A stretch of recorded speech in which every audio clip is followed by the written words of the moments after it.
There's a story that is an iconic story, and story isn't the wrong word for it, because often, we give you classical definitions of words, and I will even do that around faith. But a story that feels like it's an iconic expression of how I've understood my own path. And so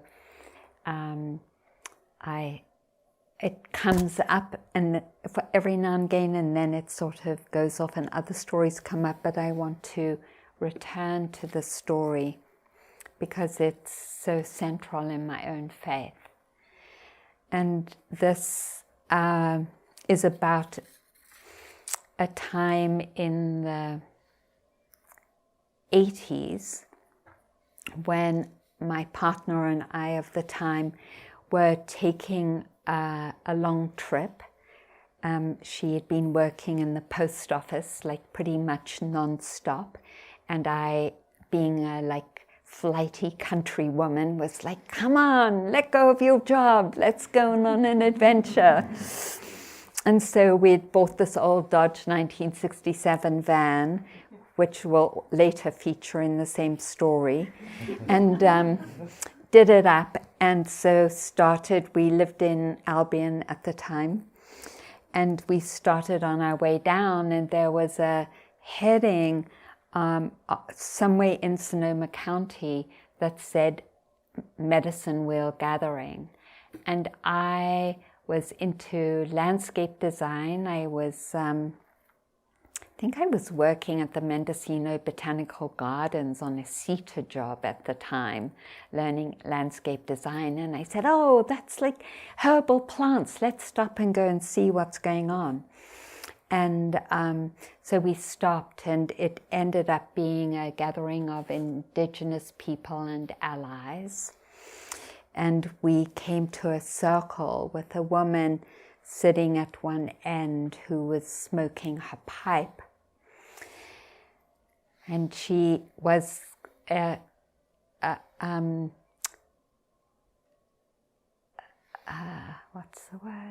unusual in that she had the pipe, and she was also wearing a twin set, pearls, and like a Scottish plaid skirt. So unusual.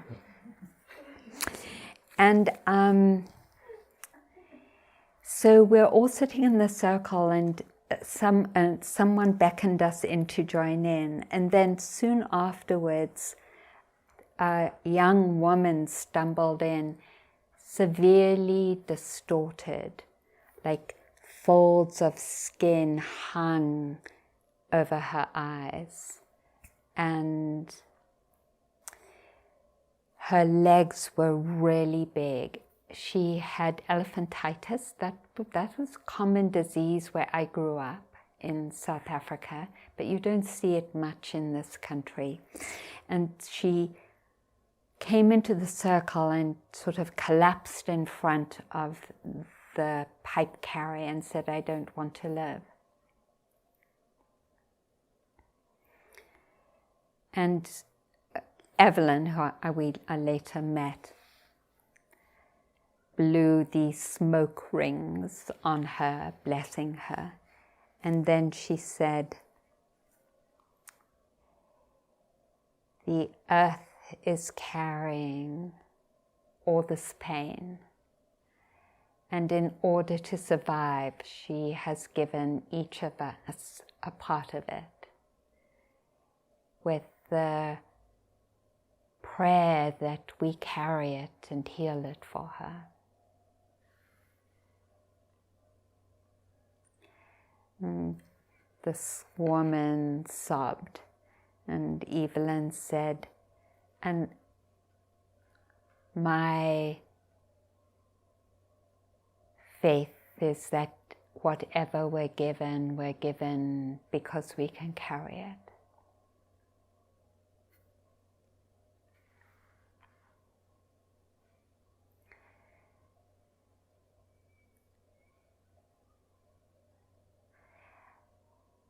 It felt a profound reframing of how to carry what I had carried as a child, just a tremendous amount of suffering, perhaps like some of you as well.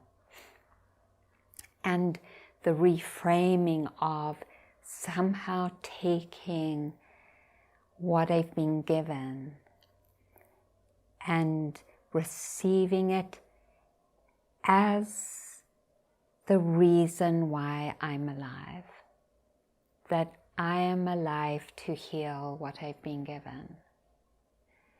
And I know that some of us have easier times this lifetime round, if you believe in multiple lifetimes or many, many lifetimes, or just even parts of our lifetime. Others have a lot to carry.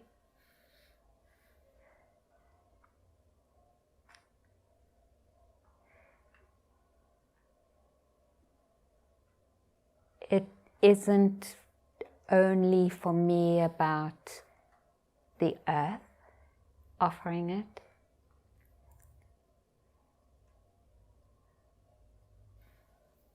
Even as a young child, I remember saying to my mother, why is there so much suffering? You know, and I can't actually remember what my mother said, but I remember asking her because I couldn't understand why there was so much suffering, living kind of in the center of a country where there was so much suffering. And I got that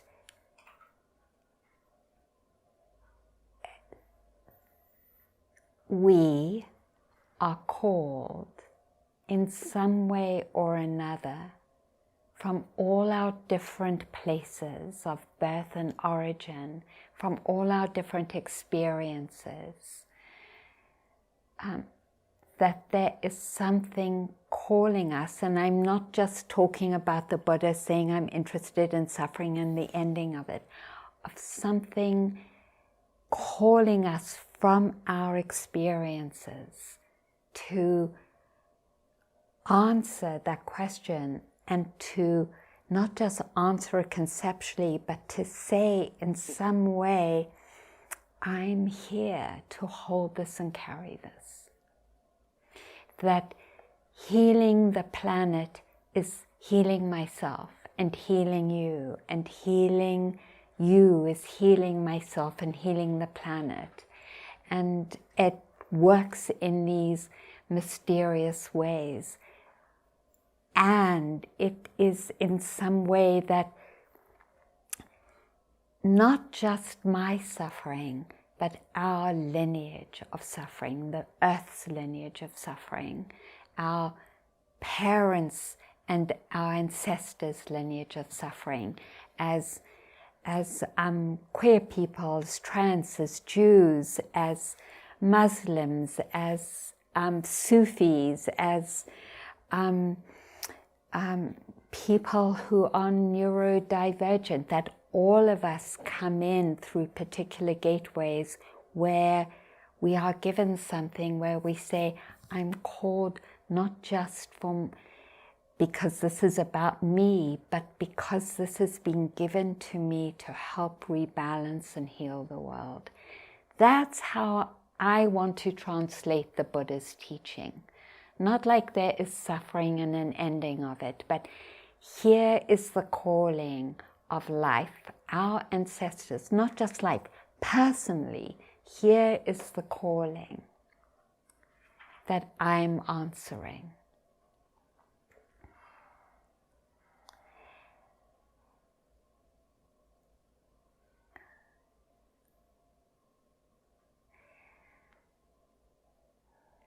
I don't know if I want to read what he says, but there's this amazing person called Jacques Lucerian, and he's written this incredible book, And There Was Light. he was blinded when he was young, and he ended up in Buchenwald. Maybe I will read it. And he survived, and I think he died. He's since died, but he survived being in Buchenwald, and just barely, and ended up being in Hawaii and teaching as a professor. So a fair amount of the book is about the conditions and what he survived, and I don't want to go into that because that feels like a little intense, but this is what he says. Here my story ends as it must for the man I am now, husband, father, university professor, writer, has no intention of telling you about himself. He wouldn't know how, and he would only burden you. If he has recorded the first 20 years of his life at such length, it is because he believes they no longer belong to him as an individual, but are an open book for anyone to read who cares to. His dearest wish was to show, if only in part, what these years held of life, light and joy by the grace of God. And now, in conclusion, why has this Frenchman from France written his book in the United States to present to his American friends today? Because he is America's guest. Loving the country and wanting to show his gratitude, he could find no better way of expressing it than in these two truths intimately known to him and reaching beyond all boundaries. The first of these is that joy does not come from outside. For whatever happens to us, it is within. The second truth is that light does not come to us from without. Light is in us, even when we have no eyes.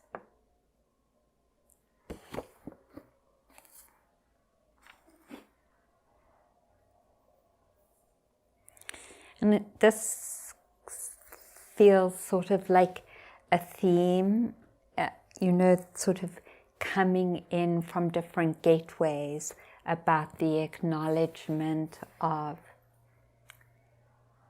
the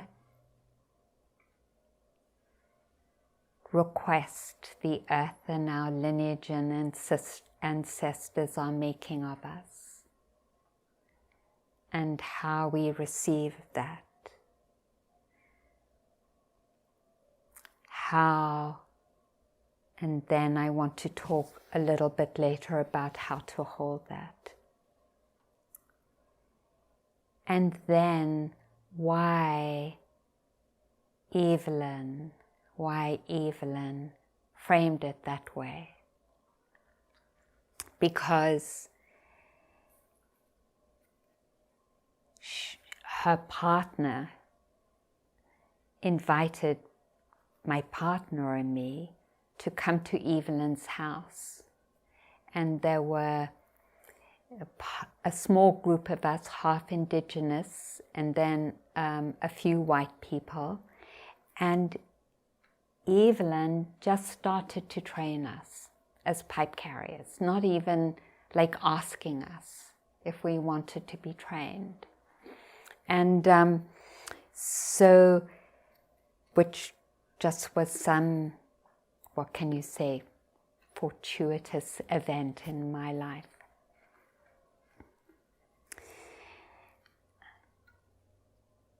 So along with the teaching of holding what is given, she took me aside one day when she asked me, "What are you grateful for?"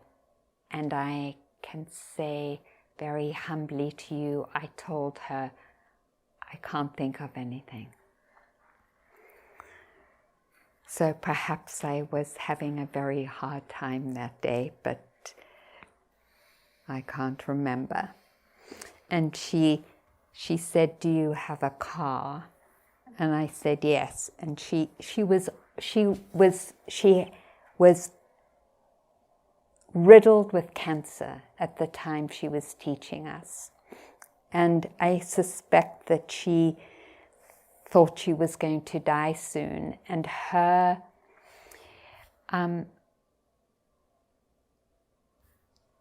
calling was to try and transmit as much as she could from her 20 years studying to be a medicine healer. Because she said the earth needed so much help and it needed so much prayer that whoever came to her or was serendipitously invited by her partner, Edie, she was willing to transmit the medicine teachings. So she took me and leaned on me because she was in a fair amount of pain. And we went to this old beaten up van. And she said to me, "Does it have 4 wheels?" And I said yes. And she said, "This is what you can be grateful for. Does it have a steering wheel?" And she said, "This is what you can be grateful for." And we spent half an hour going through all the different parts of the van. And each time, when I answered, "Yes, it has it," she would turn to me and wait for me to nod before we went on to the next part.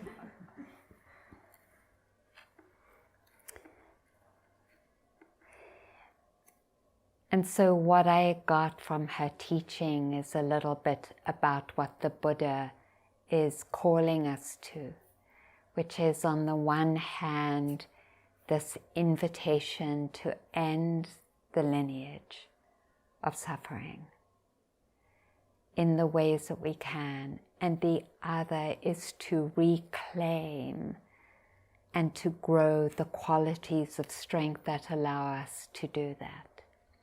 And it began with her, with the practice of gratitude and beading, because she said beading, so I learned how to bead, which was really a trip, because it's very minute, tiny beads that you bead.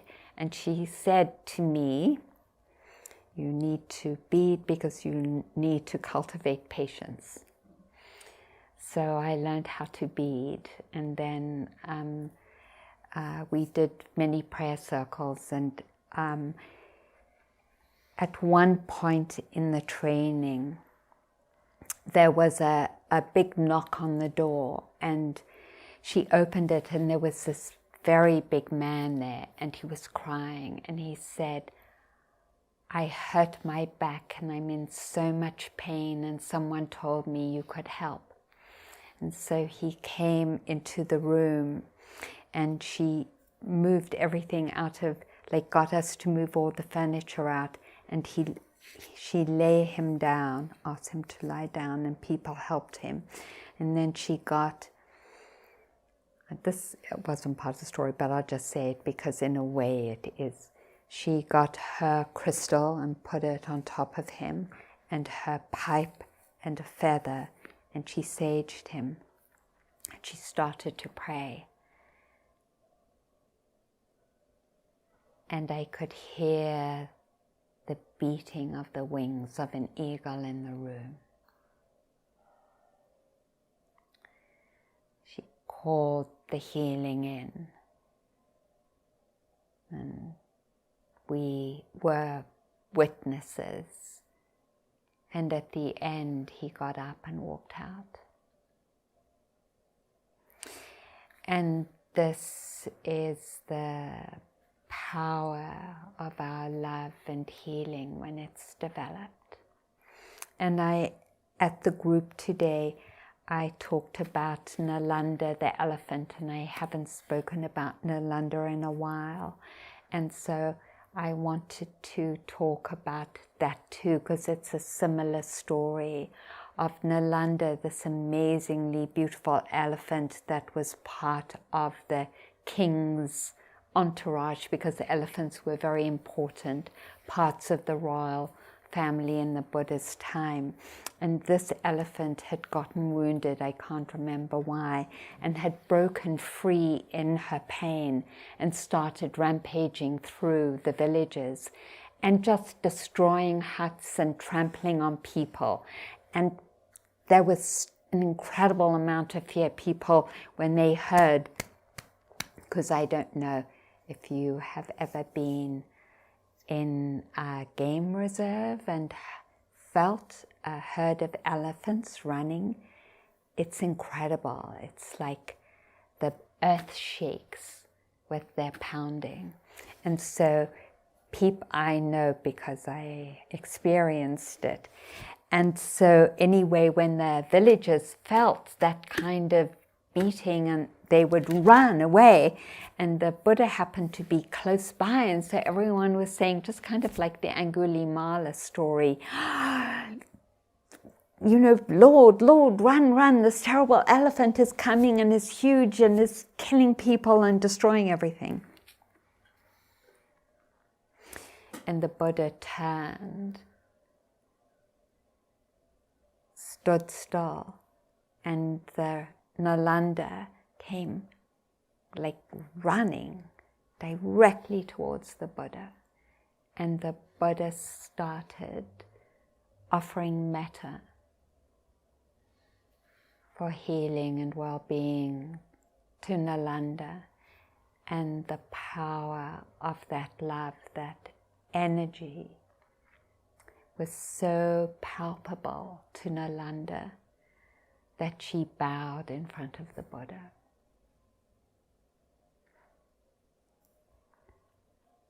So, naming what we all know already, which is that love is real, it's palpable, and that it's healing. And we know that because we've all experienced it. And we know the opposite of it. So that lifts up its power, that hatred is the opposite of love, that hatred only brings more hatred and can never bring healing, and love is the antithesis. When we claim that heritage, and that's what we're doing, the heritage of love, because that's also what we've inherited from the earth. We've inherited the gift of her nourishing us, of her holding us, of her plants and trees and their deep eldership and offering to us. When we claim that heritage, we're claiming both what we're given and then our capacity to heal that. And that's where faith is born, in that claiming of I've been given this and I've been given the capacity to heal it.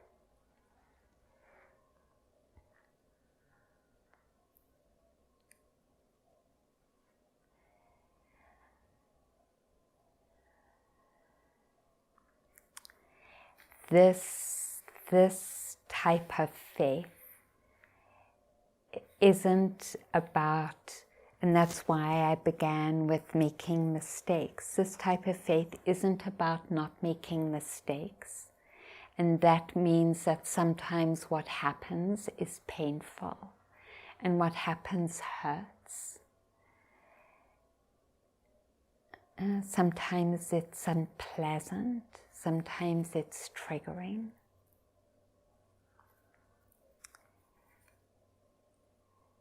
And underneath that is this desire and wish to find a way to heal.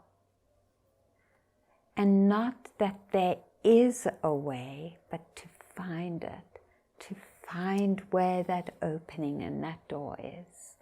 And we do that together.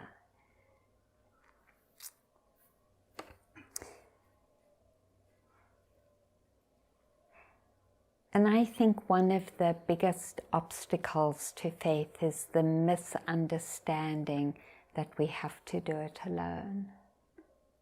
That in some way we have to carry this burden alone, and in some way we have to heal it alone. But I think that's impossible, and I know why Thich Nhat Hanh says that the new Buddha will be a Sangha. Because in a way he's saying we can't rely on one person or one savior anymore. We have to do it together. And you know what's so interesting about that? Is that I have done 3 3-month retreats at Plum Village and several 1-month. And one of the directives, because when you're there for a long time, you get to kind of know the scene, is that you cannot have a best friend. And when I was there, I was like, why not? Why can't you have a best friend? But because seriously, when you're living with people, you tend to like some people more than others, and you want to hang out with them. And there are other people you don't like so much, and you tend to avoid them. But I got it. And the other thing I got is that no one had their own room unless they were a senior nun or monk. Everyone had to share a room. And that, otherwise you couldn't stay there. The only time I got to have my own room was when I was sick. Why? Because we had to find a way to work it out. We had to find a way to work it out.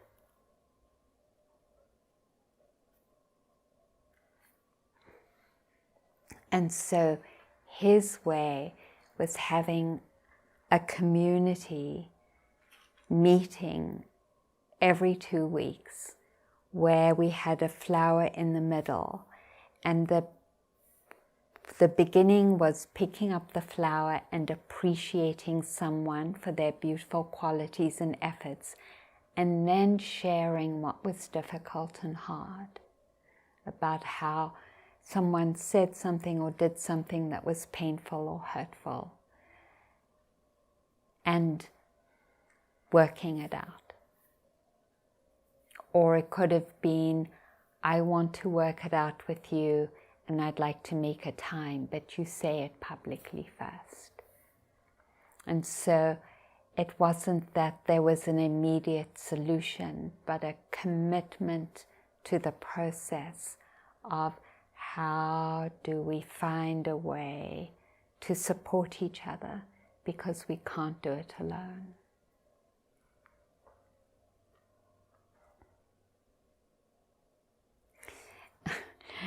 You know, and I'm saying this because we have a sitting here at the center every morning and every evening. And in the evenings it's online, so you can drop in anytime you want. And honestly, because I'm not that great about the computer, I sometimes wish, I wish we didn't have to be online, because I'm in front of the computer so much of the time, and yet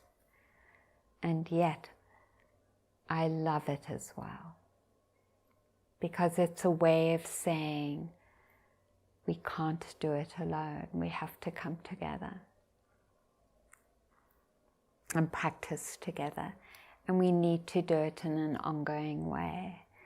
So when I talked about the other Dharma talk about building a bank, like how do we hold this huge river that sometimes engulfs us with all the pain that we're living with, then one of the ways and this might be one of the hardest for us, is to really receive each other's love and support. Is to be willing to, even just a little bit in the beginning. In the retreat that preceded this retreat, was dedicated to Ruth, the founding teacher here, founding teacher, guiding teacher, my teacher. And I mentioned how much I hated. I was in despair the first retreat. And what brought me back was the ritual at the end of the retreat. And I was like, wow, could I do this here just to pass on the lineage where you can let me know?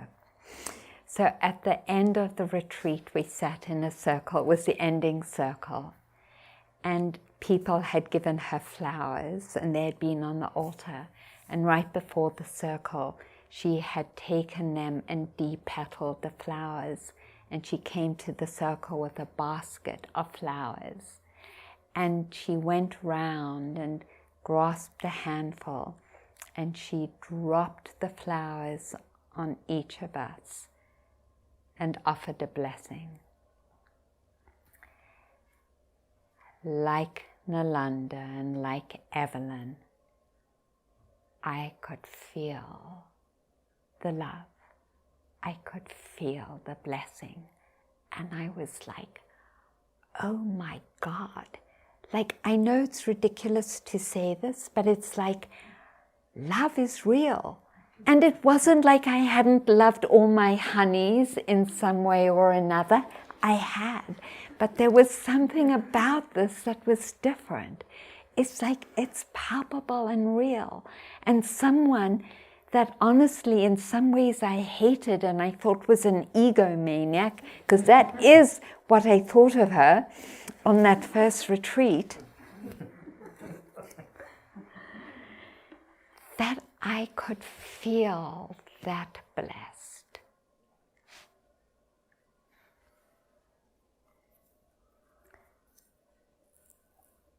And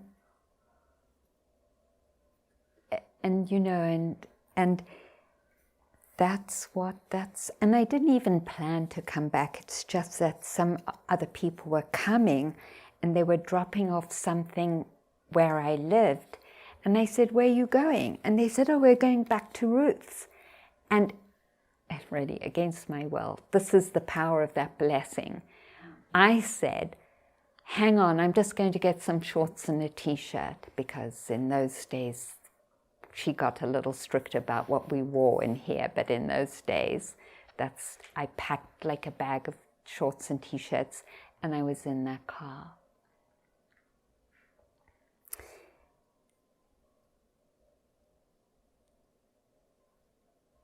That is what we actually offer each other, because I know that inside of each of us is this wish to bless each other. And through that blessing, we come to know our own capacity to bless. And that being blessed awakens something inside of us that says, it's real, and how can I access it? How can I build my path to it? How can I become a being who offers blessings? And I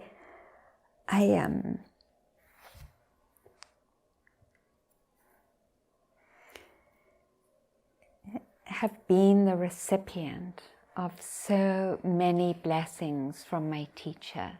And it can be as ordinary as going to the post office. This is when I was younger.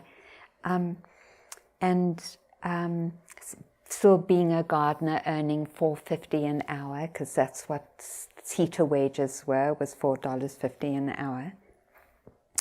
and getting a card saying, "Oh, I just thought you needed some money," with a check for $100. Like just that, let me send Arena a check. Usually it's the other way around, right? Students send their teachers Dharma. But just that. Or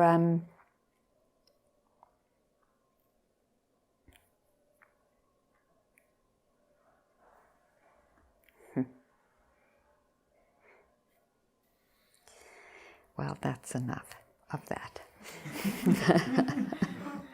Let me read this.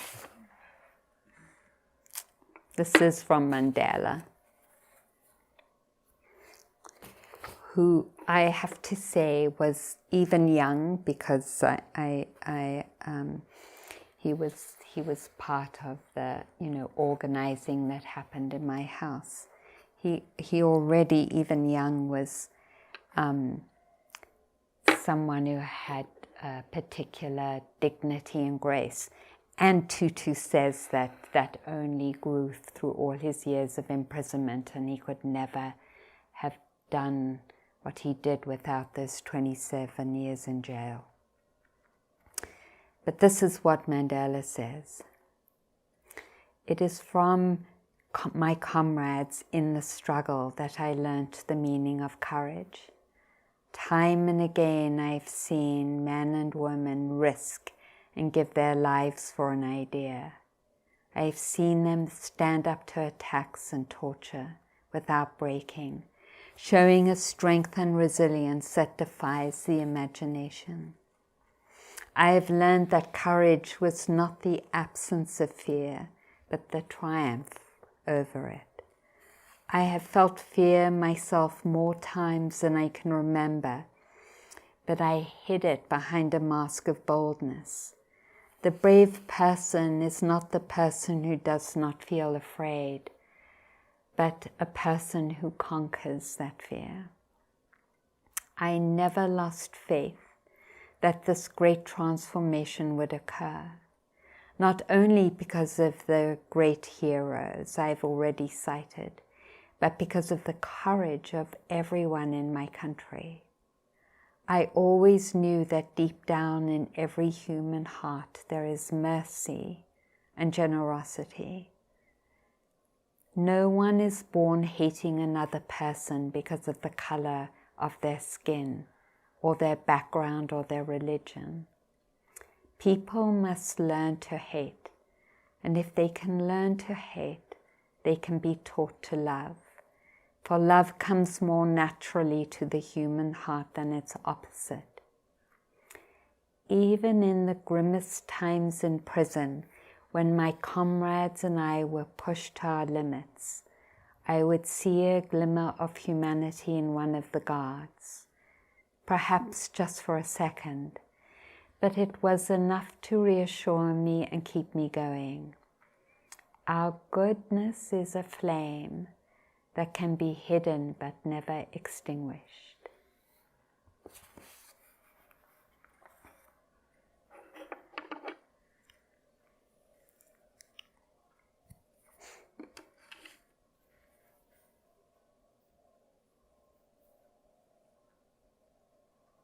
So, sometimes when we're in a forgetting, when we are covered in our pain and our confusion, when it seems like there's no gateway, then we know that this is a time when we're triggered, and that it's so important to name that that's a trigger, and that when we're in a triggered place, it by definition means that we cannot find our resource of faith. And it's so, and you please share too if you have a different experience. So I'm only talking about my own experience. That when I name that, then I know that it isn't that this is the only reality always, but for now it is the only reality, because that's the definition of a trigger. The trigger is that it takes over and we're in confusion and we cannot find our way. So I just want to say that. In that acknowledgement then, it feels really important for each of us to know what our resources are and our gateways are that will support us to reconnect. And it might, and I'm sure it's different for different people because we come from different lineages. So I just want to name what has been helpful for me, and you can see if this resonates with you or is helpful at all.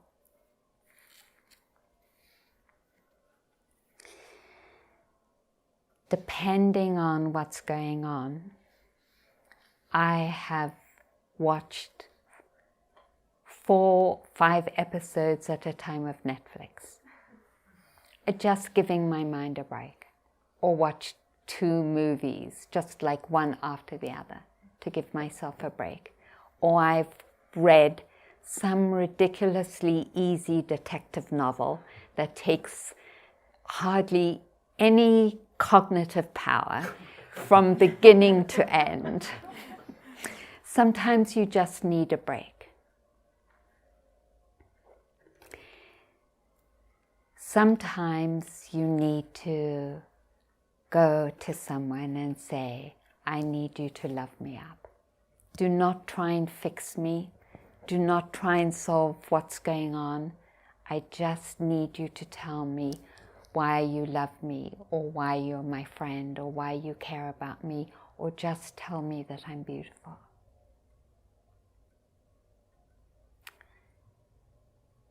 And take 10 or 15 minutes to do it. Remind me of all my beautiful qualities. Sometimes it means taking my drum and drumming, going out and drumming. Sometimes it means turning the Isley Brothers on, taking off my clothes and dancing nude in my living room. Because there's something about taking off all my clothes that helps me to feel my body. Feeling my body helps me to come into my body. And hearing music that I love helps me to return as well.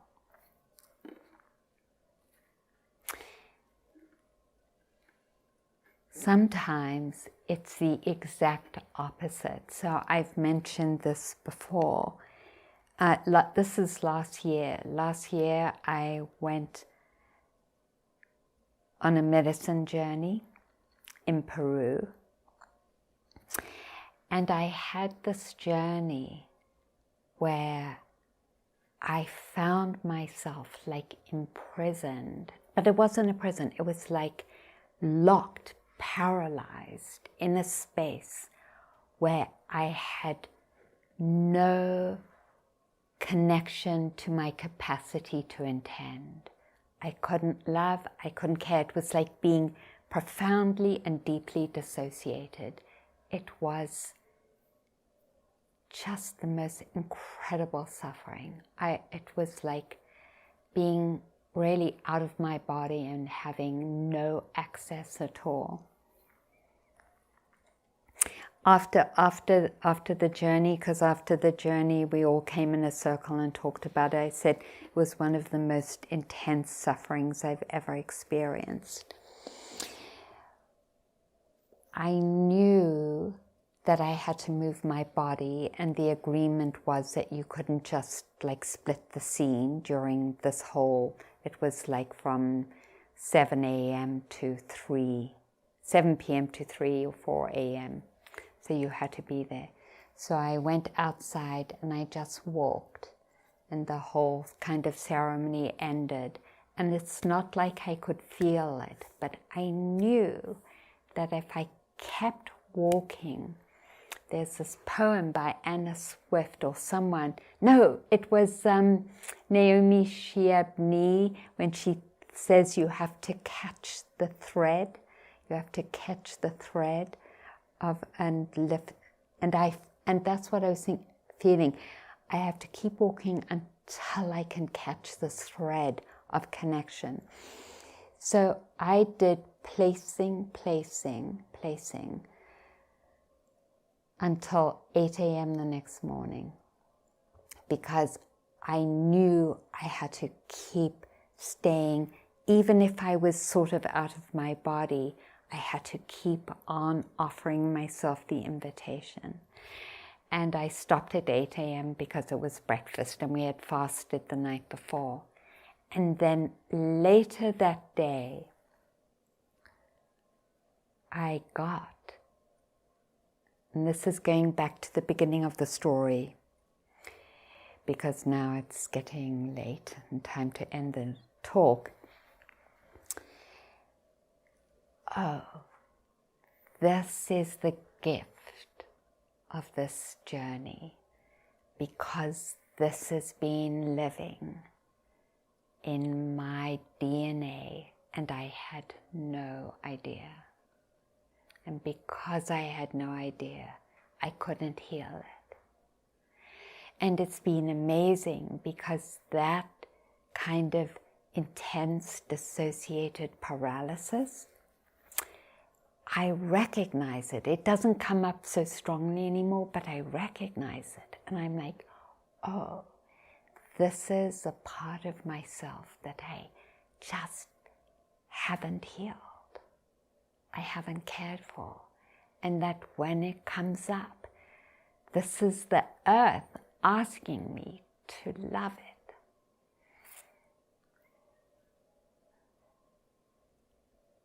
And so I do. And sometimes it's, honey, I can't now, but you know I'm committed to learning how. That's what I tell it. Or sometimes it's like, yes, I wrap you in my arms. Sometimes I can't do it conceptually. I have a lot of drawings of me being a big mama holding, because I can draw it, but I can't say it. And sometimes I am in ceremony and I invite the ancestors and I burn my sage and I rattle asking for help. So those are the multitudes of possibilities, and I'm sure you have your own, of saying, here's how I hold what I've been given, and to carry on the lineage of healing and healers and liberators. Okay, I wanted to read a poem to end with.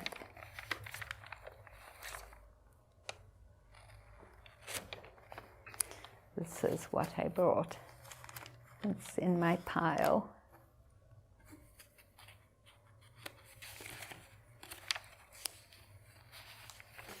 This is a chant that we could do and make up our own tune. This is beautiful.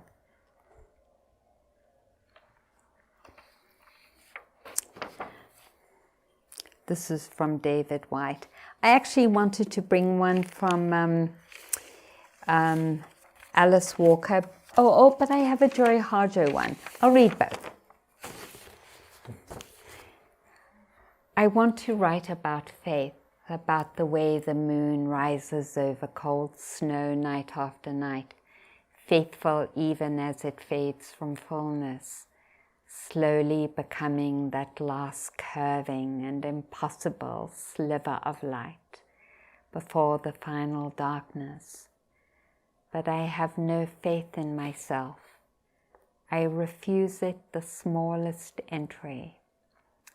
Let this then, my small poem, like a new moon, slender and barely open, be the first prayer that opens me to faith.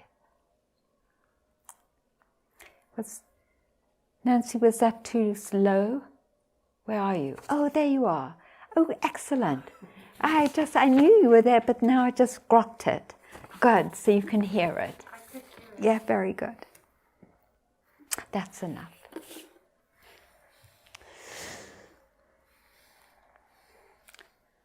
Let's just sit for 25 seconds. 1, 2, 3.